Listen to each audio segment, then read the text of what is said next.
Hello friends, welcome to my channel study for you. So guys, जैसा कि आज जो आपका एसएससी सीएचएसएल का जो है 20 अक्टूबर का प्रथम पाली का एग्ज़ाम हो गया है दोस्तों, जिसका जो है मैं आपको बिल्कुल 100% एक्यूरेट आंसर के साथ जो है इस वीडियो में बताऊंगा। और आपको ये भी बता दूं कि आज जो आपका पेपर का लेवल आया था वो ज़्यादा टफ भी नहीं आया था और ज़्यादा ईजी भी नहीं आया था। यानी आप बोल सकते हैं आज जो आपका पेपर का लेवल रहा था वो आपका मॉडरेट लेवल का रहा था। आप इजीली जो दोस्तों 75 प्लस क्वेश्चन जो है अटेम्प्ट करके आ सकते थे, बस आपको जो है टाइम मैनेजमेंट का ध्यान देना था। तो देख लेते हैं कि किस प्रकार के जो आज आपके प्रथम पाली के एग्ज़ाम में क्वेश्चंस पूछे गए हैं। उससे पहले एक बात और दोस्तों कि जिन्होंने भी अगर चैनल को सब्सक्राइब नहीं किया है तो एसएससी से रिलेटेड पल पल की अपडेट के लिए जो है चैनल को सब्सक्राइब ज़रूर कर दीजिएगा। और बगल में ही आपको एक बेल आइकन यानी घंटे का निशान भी दिख रहा होगा, तो आप उसे भी जो ज़रूर प्रेस कर दीजिएगा। तो चलिए वीडियो को स्टार्ट करते हैं। तो आज का जो आपका पहला क्वेश्चन आया था कि मध्य प्रदेश की जो सीमा है ये किन राज्यों से नहीं लगती है। ठीक है, तो देखिए मध्य प्रदेश की जो सीमा है ये टोटल 5 राज्यों से लगता है। पहला आपका उत्तर प्रदेश से लगता है, दूसरा छत्तीसगढ़, तीसरा महाराष्ट्र से और चौथा गुजरात से और पांचवा जो है राजस्थान से लगता है। ये टोटल 5 राज्यों से जो है मध्य प्रदेश की सीमा लगती है। इसके अलावा जो भी आपके ऑप्शन में होगा वो आपका करेक्ट आंसर हो जाएगा, क्योंकि आपके क्वेश्चन में जो है नहीं दिया हुआ था। ठीक है, तो इन 5 राज्यों से जो मध्य प्रदेश की सीमा लगती है। नेक्स्ट क्वेश्चन आपका आया था कि द ग्रेट इंडियन नोबेल उपन्यास के जो लेखक हैं ये कौन है। तो देखिए द ग्रेट इंडियन नोबेल उपन्यास के जो लेखक हैं ये शशि थरूर हैं। तो शशि थरूर जो आपका यहाँ पे करेक्ट आंसर हो जाता। नेक्स्ट आपका है तो दोस्तों कि सत्यमेव जयते जो है ये कहाँ से लिया गया है। तो देखिए सत्यमेव जयते जो है एक भारत का जो ये राष्ट्रीय आदर्श वाक्य है। ठीक है, और ये जो आपका मुंडक उपनिषद से लिया गया है। तो मुंडक उपनिषद जो आपका यहाँ पे करेक्ट आंसर हो जाएगा। नेक्स्ट क्वेश्चन आपका यहाँ पर आया था दोस्तों कि पंचशील समझौता जो ये किसके मध्य हुआ था। ठीक है, तो देखिए ये जो पंचशील समझौता हुआ था ये भारत और चीन के बीच हुआ था। तो भारत और चीन जो आपका यहाँ पे करेक्ट आंसर हो जाएगा। और यहाँ से एक क्वेश्चन आपका और पूछा जाता है दोस्तों कि जब पंचशील समझौता हुआ था उस समय जो है भारत के तत्कालीन प्रधानमंत्री कौन थे। तो ये भी आपको याद रखना कि उस समय जो तत्कालीन प्रधानमंत्री थे वो जवाहरलाल नेहरू थे। ठीक है, तो ये भी आपको याद रखना है। नेक्स्ट क्वेश्चन आपका आया था दोस्तों कि एन इरा ऑफ डार्कनेस पुस्तक के लेखक कौन है। तो देखिए इस पुस्तक के जो लेखक हैं ये शशि थरूर द्वारा जो ये पुस्तक लिखी गई है। तो शशि थरूर जो आपका यहाँ पे करेक्ट आंसर हो जाएगा। बात कर ले इस पुस्तक का जो पूरा नाम है an era of darkness the British empire in India, ये जो है पूरा पुस्तक का नाम है। नेक्स्ट क्वेश्चन आपका था दोस्तों कि पाल वंश के जो है संस्थापक कौन है। तो देखिए पाल वंश के जो संस्थापक हैं ये गोपाल हैं। तो गोपाल जो आपका यहाँ पे करेक्ट आंसर हो जाएगा। और गोपाल का उत्तराधिकारी कौन है, तो धर्मपाल है। तो ये भी आपको याद रखना है। और पाल वंश के अंतिम शासक के बारे में भी पूछा जाता है, तो ये भी आपको याद रखना है कि पाल वंश के जो अंतिम शासक थे वो गोविंद पाल थे। ठीक है, और इस वंश की जो है अंत होने के बाद जो है राजवंश की जो है स्थापना की गई थी। ठीक है, तो ये भी आपको याद रखना है। और पाल वंश की जो राजधानी थी वो मुंगेर थी। ठीक है, जो कि पहले बंगाल में था, लेकिन अब जो मुंगेर है वो आपका बिहार में है। ठीक है, तो राजधानी भी आपको याद रखना है। नेक्स्ट आपका था कि हीराकुंड बांध जो है ये किस राज्य में है। तो देखिए हीराकुंड बांध जो है ये आपका उड़ीसा राज्य में है। ठीक है, और ये किस नदी पर निर्मित है, तो ये महानदी पर निर्मित है। तो ये भी आपको याद रखना है। तो उड़ीसा जो आपका यहाँ पे करेक्ट आंसर हो जाता। नेक्स्ट आपका था कि किस संविधान संशोधन के तहत जो है संपत्ति को मौलिक अधिकार से हटा दिया गया था। ठीक है, तो देखिए आपके संविधान 44वां संविधान संशोधन जो कि आपका 1978 में हुआ था। 44वां संविधान संशोधन के तहत जो है संपत्ति को जो है मौलिक अधिकार से हटा दिया गया था। ठीक है, और अब जो इसे अनुच्छेद 300A में जो है कानूनी अधिकार बना दिया गया है। तो ये भी आपको याद रखना है। नेक्स्ट क्वेश्चन आपका था कि ओजोन दिवस जो है ये कब मनाया जाता है। तो देखिए प्रतिवर्ष जो ओजोन दिवस जो है ये 16 सितंबर को मनाया जाता है।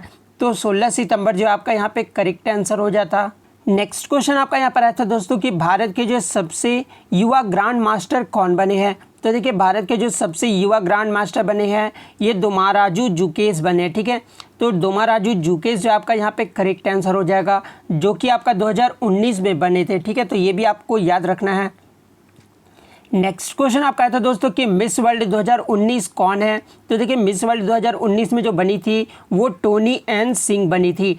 तो टोनी एन सिंह जो आपका यहाँ पे करेक्ट आंसर हो जाएगा। और ये जो टोनी एन सिंह है ये जमैका की रहने वाली है, तो ये भी आपको याद रखना है। बात कर ले मिस यूनिवर्स 2019 कौन बनी है। तो मिस यूनिवर्स 2019 में जो बनी थी वो जोजीबिना टुंजी बनी थी, ठीक है, जो कि दक्षिण अफ्रीका की रहने वाली है। तो ये भी आपको याद रखना है। हो सकता है कि आपके एग्जाम में पूछ दिया जाए कि मिस यूनिवर्स 2019 कौन बनी थी। तो जोजोबिना टुंजी बनी थी। और फेमिना मिस इंडिया 2019 कौन बनी थी। तो ये सुमन रॉय बनी थी, ठीक है, जो कि राजस्थान की रहने वाली है। तो ये भी आपको याद रखना है। नेक्स्ट क्वेश्चन आपका था दोस्तों कि यूटी यानी यूनियन टेरिटरीज जो कि आपका केंद्र शासित प्रदेश है, लद्दाख में कितने ज़िले हैं। तो देखिए यूटी लद्दाख में जो आपके 2 ज़िले हैं, ठीक है, कौन कौन से, कारगिल और लेह। तो 2 जो आपका यहाँ पे करेक्ट आंसर हो जाता। नेक्स्ट क्वेश्चन आपका यहाँ पर आया था दोस्तों कि कर्नम मल्लेश्वरी को जो है पद्म श्री कब मिला था। तो देखिए कर्नम मल्लेश्वरी को जब पद्म श्री 1999 ईस्वी में मिला था। तो 1999 जो आपका यहाँ पे करेक्ट आंसर हो जाएगा। और आपको बता दें दोस्तों कि कर्नम मल्लेश्वरी जो है ओलंपिक में पदक जीतने वाली पहली भारतीय महिला है, ठीक है। तो ये भी आपको याद रखना है। यदि कोई भी एग्ज़ाम में आपसे पूछा जाए कि ओलंपिक में पदक जीतने वाली जो है पहली भारतीय महिला कौन है, तो ये कर्नम मल्लेश्वरी है। तो ये भी आपको याद रखना है। और 1995 में जो है इन्हें राजीव गांधी खेल रत्न पुरस्कार से भी जो है सम्मानित किया गया है, जो कि भारत का सर्वोच्च खेल सम्मान है। तो ये भी आपको याद रखना है। यदि एग्ज़ाम में आपके क्वेश्चंस पूछा जाए कि भारत का सर्वोच्च खेल सम्मान कौन सा होता है, तो ये राजीव गांधी खेल रत्न अवार्ड होता है, ठीक है। और 1995 में जो है कर्नम मल्लेश्वरी को राजीव गांधी खेल रत्न पुरस्कार से सम्मानित भी किया गया है। तो ये भी आपको याद रखना है। नेक्स्ट आपका था कि कॉपर, जिसको तांबा भी बोलते हैं आप, ठीक है, उसका जो है परमाणु क्रमांक पूछा गया था। तो कॉपर का जो परमाणु क्रमांक होता है वो 29 होता है। तो 29 जो आपका यहाँ पे करेक्ट आंसर हो जाएगा। बात कर ले कॉपर का परमाणु द्रव्यमान कितना होता है। तो 63.546 U होता है, ठीक है। तो ये भी आपको याद रखना है। नेक्स्ट क्वेश्चन आपका था दोस्तों कि मौलिक कर्तव्य को जो है किस देश के संविधान से लिया गया है। तो देखिए मौलिक कर्तव्य को जो है ये रूस देश के संविधान से लिया गया है। तो रूस जो है आपका यहाँ पे करेक्ट आंसर हो जाएगा। नेक्स्ट क्वेश्चन आपका यहाँ पर आया था दोस्तों कि चीफ इलेक्शन कमिश्नर का कार्यकाल जो है ये कितने वर्षों का होता है। तो देखिए चीफ इलेक्शन कमिश्नर का जो कार्यकाल होता है ये 6 वर्ष या फिर 65 वर्ष, जो भी पहले हो जाए वो जो इनका कार्यकाल होता है। वर्तमान में जो है चीफ इलेक्शन कमिश्नर कौन है भारत के। तो CEC जो है वर्तमान में वो सुनील अरोड़ा हैं। तो सुनील, ये भी आपको याद रखना है। नेक्स्ट आपका था कि दोस्तों के विटामिन बी कॉम्प्लेक्स में जो है कुल कितने प्रकार हैं। तो देखिए विटामिन बी में जो आप जो कॉम्प्लेक्स के प्रकार हैं वो टोटल आपके 8 प्रकार हैं। तो 8 जो आपका यहाँ पे करेक्ट आंसर हो जाएगा। वो 8 प्रकार आपको याद रखना है दोस्तों कौन कौन से आपके। तो देखिए विटामिन B1 है जिसका रासायनिक नाम थायमिन होता है, इसकी कमी से जो है बेरी रोग होता है। उसके बाद विटामिन B2 है जिसका जो है आपका रासायनिक नाम राइबोफ्लेविन होता है, ठीक है। और इसकी कमी से जो है त्वचा का फटना, आँखों का लाल होना होता है, ठीक है। तो ये भी आपको याद रखना है क्योंकि यहाँ से भी जो आपके क्वेश्चंस पूछे जाते हैं। विटामिन B3 का जो रासायनिक नाम है वो नायसिन है और इसकी कमी से जो है त्वचा पर जो है दाद होना होता है, ठीक है। तो ये भी आपको याद रखना है। विटामिन B5 इसका रासायनिक नाम जो होता है वो पैंथोनेटिक एसिड होता है, ठीक है। और इसके कारण जो है आपका बाल सफ़ेद होता है और आप मंदबुद्धि भी हो जाते हैं। तो ये जो है विटामिन B5 की कमी से होता है। विटामिन B6 का जो रासायनिक नाम होता है वो पायरोडॉक्सिन होता है और इसकी कमी से जो है आपको एनीमिया या त्वचा रोग होता है।